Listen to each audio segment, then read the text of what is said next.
So you join us here again from Poland. We're outside the pretty impressive arena Gdynia you can see behind us. I'm joined here by Matt, Pro Snooker Blog, and we're here for a day one review of the Gdynia Open. And Matt, thanks for coming. No problem.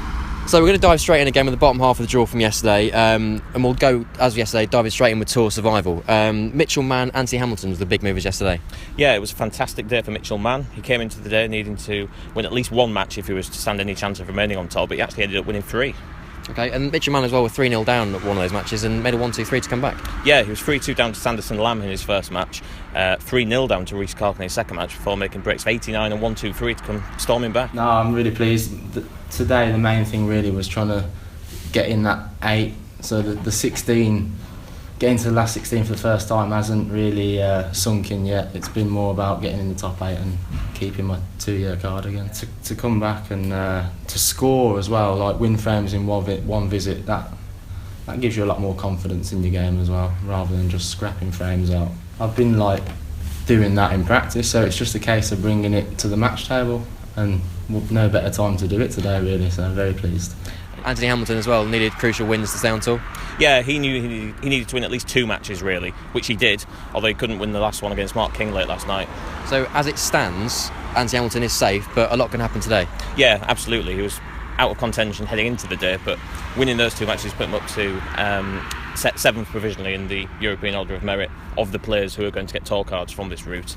But there are players in action today who could move back above him. And that's Michael Leslie and Scott Donaldson. That's right, yeah. Both were in first round action early on today. And both will be looking to secure their own places. And we'll be giving you updates all day in terms of Tour Survival on there. So throwing now to the Players' Championship, the big movers yesterday, Andrew Higginson and Sam Baird. Yeah, both won 3 matches to reach the last 16 on Sunday. And yeah, they're very, very much guaranteed now their places in Manchester. Another one fighting contention there was Luca Brissell. Won his first 2 matches, and the third match was 3-0 up against Mark Selby, but threw it away at 4-3. I mean, is he still safe? Yeah, I would say so. Even if he drops out of the top 8 from the European list, we also have this combined list in action with another 6 places available, and it looks like he would get a place through there. And also fighting yesterday was Mark Davis, Matt Selt and Alfie Burden. How did they get on? They all won matches, but they also lost matches, so there's nothing else they can do now with people chasing and looking to get ahead of them again today. And those chasing today, the big one is Stuart Bingham. Yeah, the reigning world champion. He's currently in action right now actually against Fraser Patrick. He needs to win at least this match if he's to stand any chance of making it to Manchester. In today as well, Kyron Wilson, Shanghai Masters champion, he needs 2? Yep, 2. Same with Stuart Carrington and other players further behind who could also get in the party. So we're going to throw ahead now to the Race to the World Grand Prix, and Stephen Maguire was probably the biggest name in contention for that one. He was right on the line, wasn't he? Absolutely. He came into the event in 32nd place, just £125 ahead of Mark Joyce, so he knew that he needed to put a bit of a buffer between him before Joyce gets in action today. And we spoke to him after his second round match. I guess every point is crucial at this point as well, but I mean, these 2 wins have put you in a bit better stead for the World Grand Prix coming up. Yeah.